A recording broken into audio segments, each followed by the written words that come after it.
Hello again, everybody. This is Dan Clouser, and welcome back to the Journey of My Mother's Son podcast. Today I'm joined with Phil and Shar Roos, who are with A Year to Volunteer. And this is an awesome story of what these guys are doing as fellow full-time RVers. So, guys, thanks for joining me, and give a little background of Phil and Shar here before we get started. Well, thanks for having us. Well, Phil had retired from the 2018, and he had this crazy grandiose idea to get a boat and take. That's not crazy. To get this boat and go and travel around the world. And I am not a water girl, so I was kind of putting the old X-nay on the boat idea. So he kind of came around and later thought about maybe getting an RV. And I still wasn't exactly sold on the idea. I came home from a pretty common bad day at work, and I realized I just wasn't happy in this corporate life doing, chasing the next paycheck, chasing the next title, chasing the next big office, and I just wasn't fulfilled. So I came home, it was in July, and we only remember that because we had this long, tearful conversation in our pool. We were standing July. We were standing in our pool, and I was there. We do that every day. She comes home and we talk it out. We talk out the day and that sort of thing. And I've been retired, and we sat there in the pool with a cocktail. Let's do the RV thing. Let's do it, but let's do it with a purpose. She goes, let's take a year to volunteer. We'll go visit all 50 states and we'll volunteer in each one. And I was like, well, maybe it'll take a little longer than a year. I naively thought that, I'm like, 50 states, 52 weeks, we could do this. And then I'm like, that doesn't give a lot of time in each state or getting to and from each state. So it quickly became a revised idea of a year. And before the idea was set, and before we climbed out of that pool, we had decided that she was going to call the corporate, tell them that she was going to retire, because they need at least a year heads up based on what she did, that she was going to retire. We were committed from the moment we came up with A Year to Volunteer that we were going to do it. We immediately started searching for an RV. She started working her retirement option. 6 months later, we found our coach. It's a 2007 Gulfstream Tourmaster that just fit us perfectly. And then we set on this plan to upgrade and ready ourselves over the next year to get going. And of course, it's not something that we can do in a year. What we've really shaped our program to be is 365 volunteering days as we travel to all 50 states. And so far, we've done 165 volunteer days, and we've only been to 8 states. So long story short, we're going to be going a lot longer than 365 days, or a lot longer than a year. Yeah. cool. That's awesome. So that kind of, you answered my first question a little bit already, but just to kind of reiterate, what really was it that inspired you to want to volunteer and give back? I was volunteering once a month at an elementary school, and to be honest, so I was in insurance, which is a very needed and very important industry, but it was a very negative industry at the same time. And so I started doing volunteer things on the weekends after work, just to fill my soul a little bit, just to undo some of the negative. And so I was volunteering once a month for a elementary school. I didn't have kids of my own, and I just found a teacher who would allow me to come and donate supplies and read to her class one hour a month. And I was volunteering for a hospice center, and we would volunteer at Christmas and Thanksgiving for Salvation Army. And I realized that my happiest moments, when I felt the most fulfilled, when I felt the most pure joy, was when I was giving back. And so when he had brought up the RV travel thing, I felt I wanted to do it with a little bit more cause, a little bit more purpose. And so together we just kind of said, you know, he was in the Navy, which is a very humanitarian role. And so together we just said, let's volunteer. Let's do this with purpose. Yeah, one of our core missions in the Navy was assistance. You know, disaster disaster relief and assistance, and we'd go around the world and we'd show our flag and we'd pull into countries, and we would always coordinate volunteer opportunities. So it's very natural to me to do that. So when she came up with that idea to volunteer, it was the right thing right off the bat for me too, because we're so used to doing that. I've been service oriented my entire life. And so with her and this idea, it felt like a good fit. It felt like the right fit. And I think it resonates with a lot of other veterans that are out there, because we have a ton of veterans on our projects, and they're out for the same thing. We have a lot of retired law enforcement, firefighters, nurses. It's the service industry that, you know, and then doing this kind of service work is perfect in their retired life.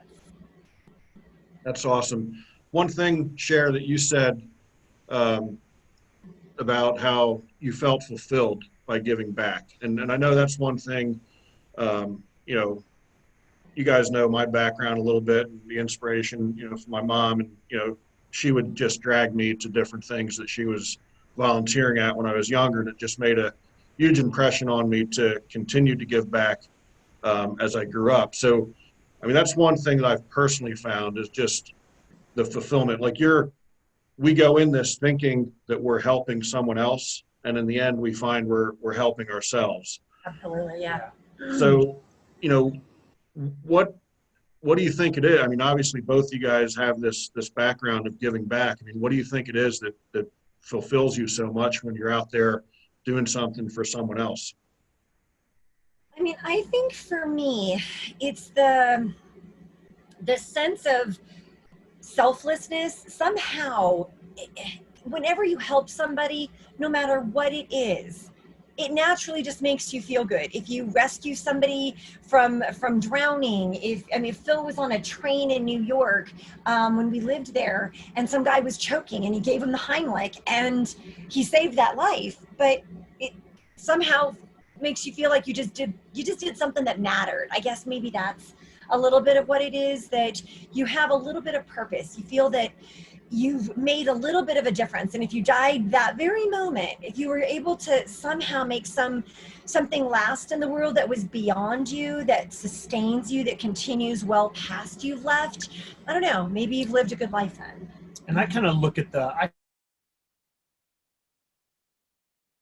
whole volunteering as a really important thing that we all should be doing, because could you imagine a country or a world where people raise the level of priority of volunteering in their lives to where they all routinely and naturally gave back into the community? How much easier it would be to have that sense of value and that sense of purpose and that sense of community as a whole, when we're all working to improve the human condition. We're not in receive mode, we're in giving mode. And I think that doing this is so fulfilling, because you get an immediate return on your investment when we're out here. It's, you know, we make differences. We routinely hear from state parks and organizations that you saved us several years worth of work that we never would have been able to catch up had you not done this. And state parks are important for us because they are for the community. They are an integral piece to the human condition, to get people out of their homes and to get them out and seeing things and experiencing this beautiful country that we have. I think I'm in it for the same sort of things that Shar said, that it gives you that sense of value, that you're making a difference in the world, that you're doing your part to improve the human condition. And I think it's so needed right now, and we've got the capacity to do it, so why not do it? You know, Yeah. Go ahead. and it's funny, somebody once said when you, oh, sorry. Oh, sorry, were you talking? I apologize. Somebody recently said to us that, when you touch somebody else's life and you make an impact, you have no idea how that person's impacted life is going to impact somebody else's life. So it goes very far and beyond just you. And you have no idea how someone's going to react differently because of something you did that day. So if you just make somebody smile, if that's your objective for the day is to make somebody laugh or smile, you have no idea how they're going to act differently with their family, with their coworkers, with their, with their environment. And if everyone did that, the world would just be a happier, bigger, better place. Mhm. Absolutely. I talk about that a lot, where you talk about that ripple effect. You throw a pebble into the pond and it just ripples Yeah. out there. And that's so true in what you just said as far as volunteering.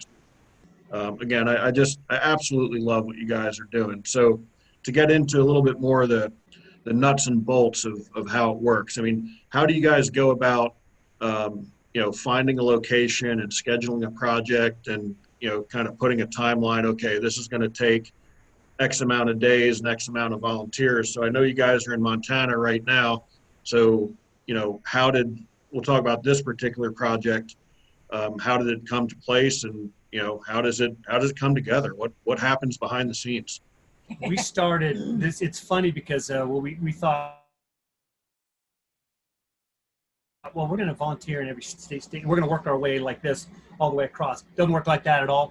We have to follow. We obviously have to follow the winter and the summer curves and stuff like that. We kind of have to maneuver ourselves. So we try to have a routine where we find a target state, and then Shar will reach out and engage them, and I'll let her talk a little bit about that.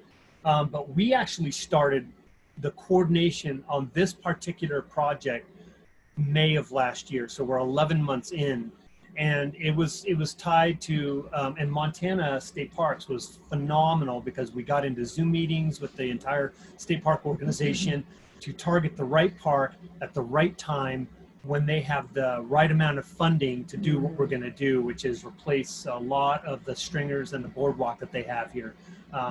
So they've got about 1,500 linear feet of work that we need to do on this boardwalk.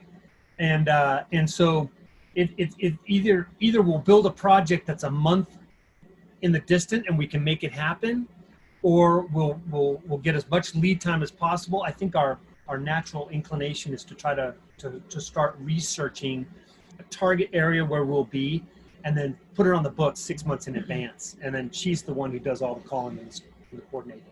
Yeah, so we typically, like Phil said, try to find the location, an area on the map. And a lot of times that is weather related. We are not coming to Montana in January, not happening. We'd be frozen out. There'd be nothing we could do. Although it's 25 degrees here this morning. Not much difference.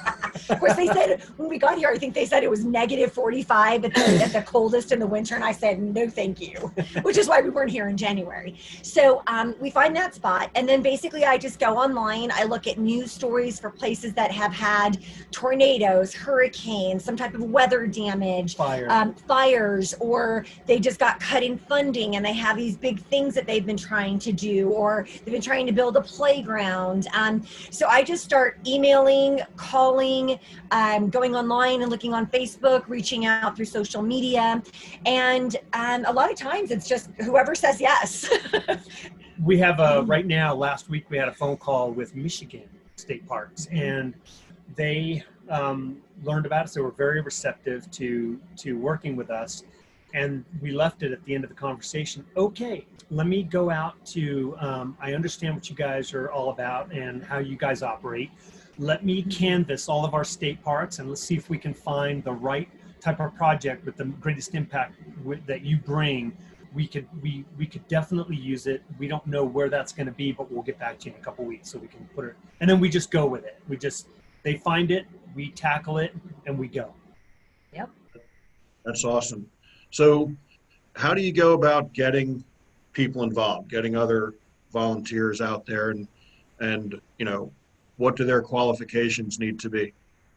If they have a pulse and pretty much an interest, yeah, we'll take them. Yeah, we reach out and we canvass social media. We've got our presence on Facebook and our and on YouTube and Instagram. And typically where we solicit volunteers is on our Facebook. We've got a Facebook group where we do kind of coordination, and then we've got a Facebook page, which is more media type stuff.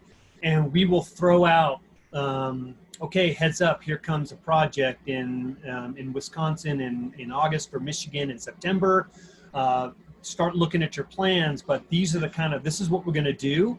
These are the skills that we'd love to have. Let us know if you are interested. But again, if you have no skills, if you don't have any skills on our list, doesn't matter. We'll take anybody.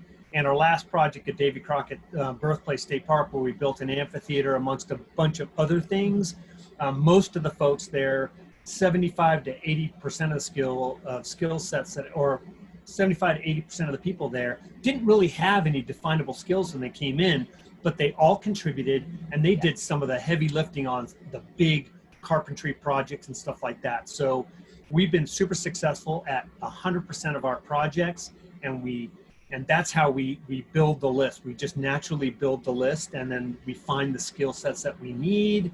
And it's a bonus if we have others, and we just go from there. Yeah. And right now we're booked up through August. End of September. Well, okay, so we know we're going to be in September in Michigan, but we're working on the project. So we've got fully defined projects through the end of August, and every project's full. We've got a short wait list on each one of them.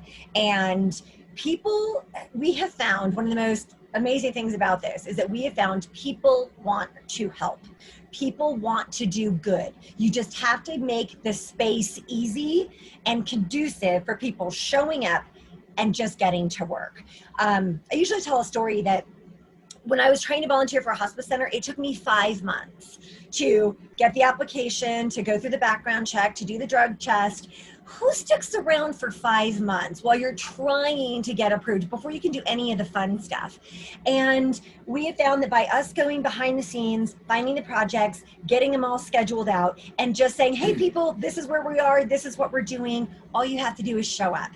That makes it so easy for people, and people want to help if you make it easy for them. Yeah, our first project had 39 volunteers, and I kind of liken it to a triangle. There's need out there. There's tremendous capacity. Most of our volunteers hover in the 55 to 65-year-old range. They're retired professionals, engineers, law enforcement, military, what have you, storekeepers, store owners. There's tremendous capacity out there. So we match capacity and need with opportunity. We build the opportunity, and it's very easy to fill our projects that way. Yeah, that's awesome. Is there any project in particular that has had a special impact on you guys? And if so, why? Or are they all just as impactful? May have different answers on that one between the two of us. Yeah, we might. I mean, every project is special and warms your heart in its own wonderful way. What would you say your favorites then? I think mine, we in our third month of doing this back in March, the end of March, just as COVID was starting to hit, we actually raced into Alabama to Joe Wheeler State Park to do some work with them. Right as it was happening, they said, if you could get here, that'd be great. We're not sure if we have to shut down, but when we shut down, you'll be able to stay. So a lot of people, we had a small group that was able to come in, and then we did the project there, but that wasn't the most significant one. But while we were there, at the end of April, they said, this thing isn't getting better, and if you would like to stay within the Alabama State Parks domain umbrella, we have a state park that's been closed for 5 years. It's in Northeast Alabama called Bucks Pocket State Park. The community was devastated when that park was closed, and it was closed because of funding issues. They didn't have the resources to keep that park open. There's a store up on the hill that lost a lot of their revenue because of that. And like 75%. It was tremendous. And the store owner had to move into the back part of that store because she couldn't afford to keep her store open and to have a house. And she was raising 2 boys. So so there was a huge economic impact. So we moved in. The governor had allocated some money to rebuild the park. It went to the contractor to build the pads and the electrical. And then we, over a period of 3 weeks, recruited 30 volunteers. No, over a period of 3 weeks, we rallied a crew of 30 volunteers to go in there, park, live, and spend 6 weeks renovating that entire park, from the stores to the facilities to the trails to the overgrowth. We did it all in 6 weeks, and then they had a grand reopening 6 weeks later, and that to me was the most fulfilling part. And that one was a really wonderful project, and the community absolutely loved it. And kind of on that same note, we just left Tennessee, and there was Paris Landing State Park, and we were renovating a old Girl Scout camp. It had been purchased by the state of Tennessee in like 2007, and then got assigned to the parks in 2009. It's 2021, and it still had not had the work done. It had gone into just a kind of a natural state where it had been taken over by nature. And towards the end of this project, Anne, Girl Scouts in their 70s were showing up in tears, sharing their memories of when they were at that Girl Scout camp as little 8, 9, 10-year-olds, and they spent their youth there. And little Vicky Valentine came out, and she brought us cookies and apples and oranges, and was in tears, sharing how her memories had affected her life and how that place affected so many people, and that now more people were going to be affected by it, and it was going to shape these other little kids' lives as they grew older. So that one to me was really special, just because you saw, you know, a woman who had 60 plus years of experience with this place, and it was being brought back to life, and it meant the world to her and many other people who had spent their youth there. Yeah, there's a Facebook group of these former Girl Scouts that went there called Camp Hazelwood Girls, I think. Yep. And their cover page on their Facebook page is the restored Jolly Hall cafeteria, where the memories for those girls were so strong, because that's where they sang and that's where they danced and they did different things there. And we renovated that building, and I've got the chills right now. I'm not sure if it's the 25 degrees outside or that story. It's so meaningful. Yeah, I mean, I have a hard time not choking up with that one, just because it meant so much to so many, and it was just, yeah. So I'd have to say at this point, after 15 months, that one was probably the one that speaks to me the most. That's awesome. So the volunteer corps that you guys have that come out and help with you, obviously they're not all other full-time RVers, correct? Correct. Right. We have a mix. Yeah. So for those who are full-time RVers, while they're there, are they living on site? Are they hooking up and they're right there? And how does all that work? So what we do is when we work with a park to set something up, we never demand anything. We want it to be the purest form of volunteering. So we tell them we will park wherever we can. If there's no place on site, we'll go find some place to park. But obviously a lot of us can boondock, which means no hookup. So if you can find us a spot, we'll park there. And so usually what happens is most of the parks have found us some campgrounds and some other stuff that we'll be able to plug into. And then right here in Montana, we are in their service yard. It's a huge lot. Empty parking lot. That can fit probably 25 rigs in there. We're going to bring 15 total, and we are parked in the dirt, and we're right here. And luckily we've got solar, so we live on site. So we have all the people who have RVs will come and live and work for the 2 weeks that we're here. And then people in the local community, if they would like to come in, and we've had that before, they will drive in for the day, or they'll find a hotel. Yeah, we have folks at our next project that are just going to show up for a couple of days. They're not RVers, so they're just going to rent they're going to rent a hotel room, come in while they can. So yeah, we'll accommodate anybody. If they want to come in for a day or a couple of days, we figure out a way to make it happen. Yeah, you just answered my next question, because that's what I was going to say. Do people have to volunteer for the course of the whole project? And obviously not. You'll take a day, you'll take an hour, you'll take whatever they can give. That's awesome. Yeah. We've had people who have just been passing through the area, and they heard about it, and they're like, hey, we don't have anything to do today, and what a great place to visit and give back to. So can we drop in for the day? Here's a hammer.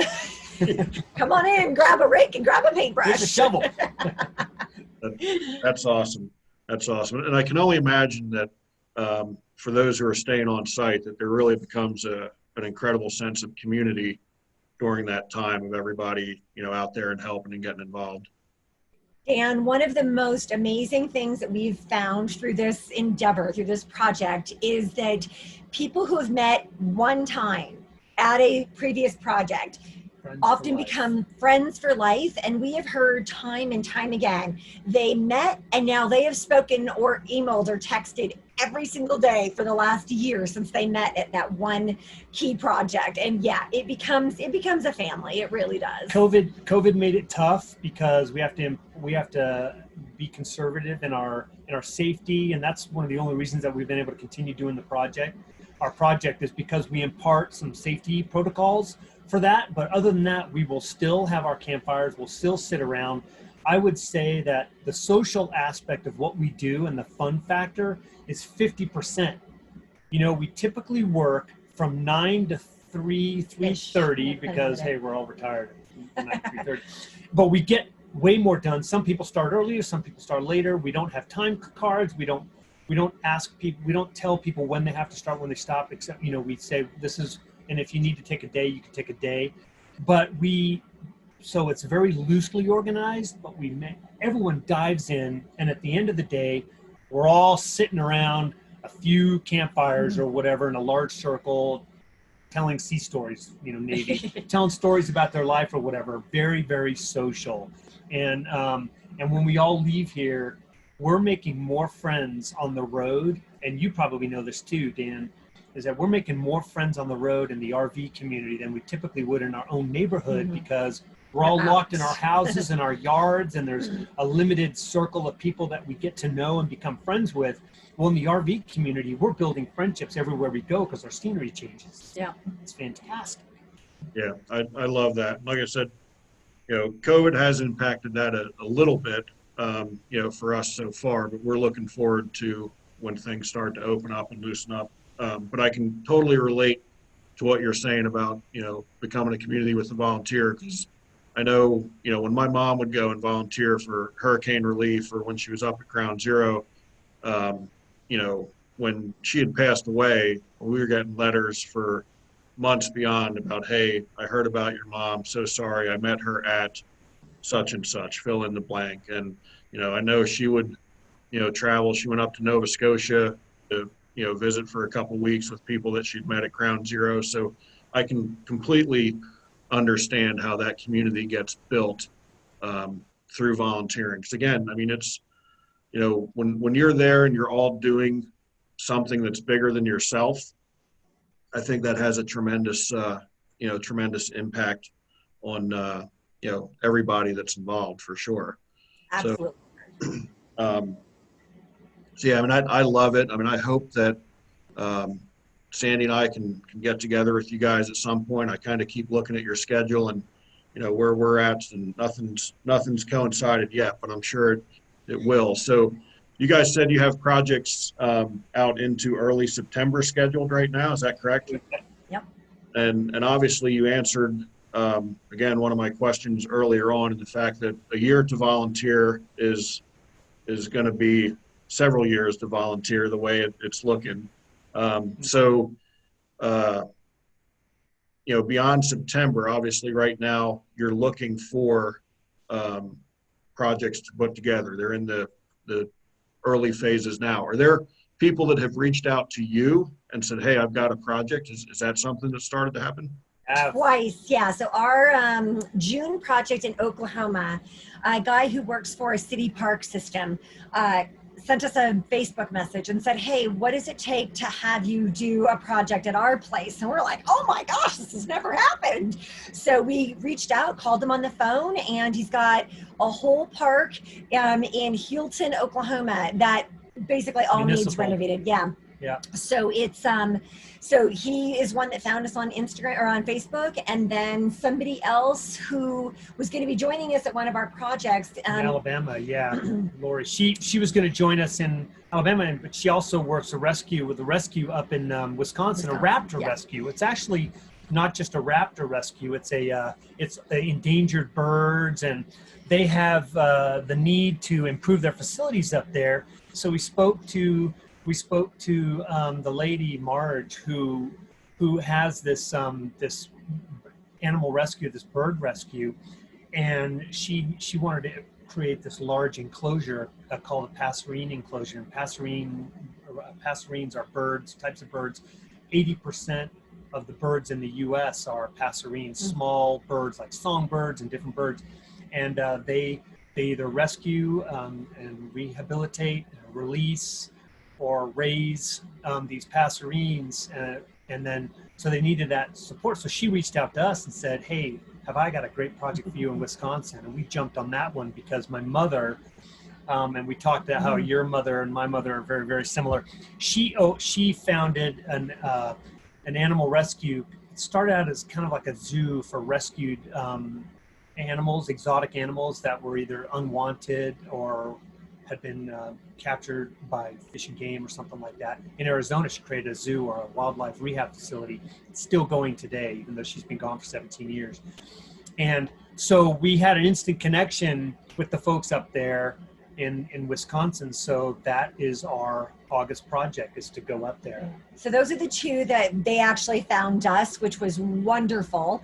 And lately we've been getting a few more people emailing, "Hey, if you're going to be in the Alabama area, the Florida area, the Texas area." So we're trying to hit all 50 the first time before we start making repeats. But if we have to, we'll go back to another place, just because, another state, because that's where the work is. And we will say that our projects, even though we don't have anything beyond September right now, because we're still trying to sort it out, you can imagine September's getting into the winter fall time. So we're going to have to start. So we're going to have to migrate our way south, and of the states that we haven't touched yet, we haven't volunteered at, we're in Kentucky, and we've got Mississippi, Louisiana, North Carolina, things like that. We're still on the book, so we're probably going to have to migrate our way down. I did say that we're going to have to find another project, do a second project, somewhere like in Key West, Southern Florida. We need to find those fun, warm places to go volunteer. 4 months. We'll do a 4-month project down there. Yeah, no doubt. You can definitely sign us up for that one. That's for sure. Yeah. Man, it was cold this winter. We got stuck in that winter in Tennessee, right? Where it was consistently colder than Anchorage, Alaska. Yeah, and insane. That was so cool. One day we were only 5-degree difference from Fairbanks, and we were like, "What are we doing in an RV in the winter? What is going on?" Crazy. Yeah, and for those who are listening who aren't familiar with RV and RV life, I mean, yeah, you've got heaters and furnaces, but there is zero insulation in the walls of an RV. So she's got a blanket on her right now. I do. And it's kind of funny because the question about the 70-degree curve, a lot of RVers will follow the temperatures. We loosely do that, but at the end of the day, we ultimately go when it's best for the organization, because one of our core values that we've established is not to negatively impact their revenue. And that means going there off season. Yeah. So we will always be on the fringe. Like right now, we're here in Montana, where tonight it'll be 19, tomorrow the high will be 30 something, because it's off season for them. They'll get really busy in the later spring and summer and early fall. And so we're here just before that, just like we were in Tennessee. We got there just before their big high season that started in March, and that's why we're often a little chilly. Yeah. Maybe too hot. Yeah, we're usually too hot or too cold. There's that. We're still looking for that perfect balance where we're exact, but the thing is that, like Phil said, everybody wants to be in Wisconsin in July. So we can't really go to Wisconsin in July because we don't want to take away from their paid parking spots. So yeah, so it's just a process, but we figure it out. It's a very fulfilling process. So I'm sure being a little too cold or a little too hot is worth it at the end of the day. You learn to layer. Yep. No doubt. So we're just about out of time. But anything that we didn't cover that you guys want to talk about before we get to my final question? I think we would love to see a Year to Volunteer grow. I mean, I think that this whole need, ability, opportunity thing that we have going on is working. It's making an impact, and there is tremendous opportunity out there for folks who are teased by the idea of doing something that we're doing or joining us on one of our projects. You'll find us at A Year to Volunteer on all the major social media platforms. We have a YouTube page where we do summaries of all of our videos so you can see the dynamic that we have going on. And we would encourage people to go out there and just take a look and see if they can find us. Again, there's no timeline. You don't need, you can come in for one day, you can come in for the whole time. You don't need to have an RV. Our projects are typically RV friendly. So just look at it and see if it's something that you would like to do. And you know, Dan, it's kind of, we feel like we'd love this to become like a worldwide mission for everyone. If everyone gave 1 year of their life to giving back, to volunteering, to helping their communities, and that's the not world. At the same time, yeah. Right, you don't have to take a year off of your career. If you we had figured out, if everybody volunteered 1 day a month, in 30 years, they would have given a full year of their life to their communities or to giving back or to helping others. What better world would we have if everybody just gave back a day here and a day there whenever it was possible? Mm-hmm. I think giving back, and it's not based on anything. There are a lot of groups out there that are based on either faith or other reasons on why they do it. We are not really tied to any particular group. We really believe in just taking the time and spending the time to giving back to your own community in however form. And if you can't join us, we would encourage people to go out there and find other volunteer organizations or opportunities out there, because they're all over our country, and there's so many great organizations that are out there trying to make an impact and jump on board. But obviously, we'd love it if you joined us. We have some great, and it can be fun too, and they are fun. And simple little things, just carrying a trash bag when you're on a trail hike and picking up trash along the way. That's volunteering. That's giving back. That's helping the community. Little simple things, just like carrying a trash bag, can make all the difference. Yeah, that's incredible. So again, if you just want to give us those ways to contact you, ways for people to get involved, and I guess get involved either as a volunteer or if somebody's got a project they want to throw at you. So how can the listeners get a hold of you guys? Well, we obviously we have we have our social media platforms, and that will naturally take them to a method to contact us. The easiest way is sending us an email to ayeartovolunteer@gmail.com, lowercase, all one word, ayeartovolunteer. And then we can get in touch with you and find out a little bit more about what you would like to do and if you'd like to join us and stuff like that. And then we also have our website, ayeartovolunteer.com, and that lists out where we're going and what we've done. So it gives people a little bit of history. And then also, if they're going to be in the same place that we're going to be at, they can just reach out and say, hey, I'm going to be in, Georgia at the same time. Can we join you? Yeah. That's awesome. That's awesome. So as you guys know, I give all my guests a heads up for the final question, just to, let them digest it a little bit. I mean, you guys have probably already answered it throughout the time we've been talking. But the subtitle of the podcast is Many Little People in Many Little Places. And it's derived from a song by a guy by the name of Michael Franti. His opening lyrics of the song Gloria go on to say, when many little people in many little places do many little things and the whole world changes. So, like I said, you guys have really already answered the question, but in a nutshell, what are some of those little things that you guys are doing every day to make the world a better place? I mean, every stop at a truck stop or a rest area, I've got my trash bag handy and I'm picking stuff up along the way. I have a daily mission to make at least one person smile. And I just think that kind of, that if everyone did that, it would be a beautiful world. And we spent the last 19 days getting here between projects, the longest span we've really had for quite a while. And at least one time during the day, if we're not doing what Shar just said, trying to make an impact, we're calling, we're networking, we're trying to coordinate our next project, and we're very communicative with the people who are interested in joining us, because because there are a ton of folks that would like to do their part and would like a little pointer. So we give pointers to people on what they can do. Like we just mentioned, if you can't work with us, if you can't join us, then you can at least find other opportunities. Two things that kind of what I mentioned yesterday while we were walking around this ghost town was that the first step in actually doing your part is to make that trash that you have go into a proper trash receptacle so that volunteers don't need to pick trash on the side of the highway. We saw an old jail cell here in this town where a lot of people had etched their names. We saw the bridges of Madison County, people are writing, they're etching, Jimmy loves professing Tommy. love, right, all over this thing. And the next step is not doing that. Just don't do that.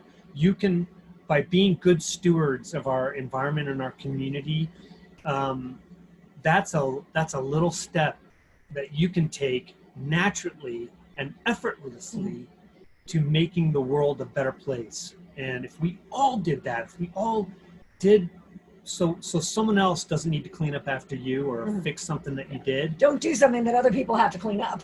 Right. So I think I answered that question by saying, if we all did this, let's do that. We do that every day of our life. And if we're not picking up trash on the side of the road at a rest stop or something like that, we're building that next project. That's awesome. Guys, I really do appreciate the time.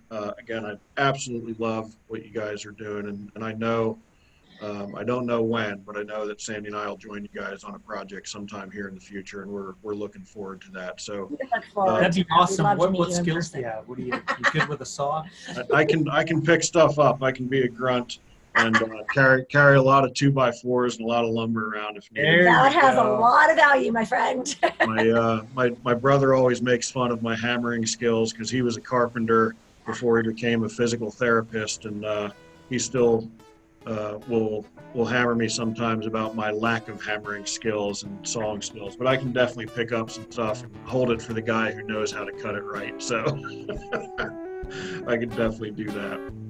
Very good. Very good. Well, we'd love to have you guys. Please let us know whenever we're somewhere nearby, and we'll figure out a way to connect. Yep, definitely. We will. So again, folks out there listening, to check out my other blogs and podcasts, be sure to check out danclouser.com. Phil and Shar, thanks so much, A, for what you guys are doing, for the way you guys are making the world a better place, and B, for joining me and helping me to tell your story a little bit.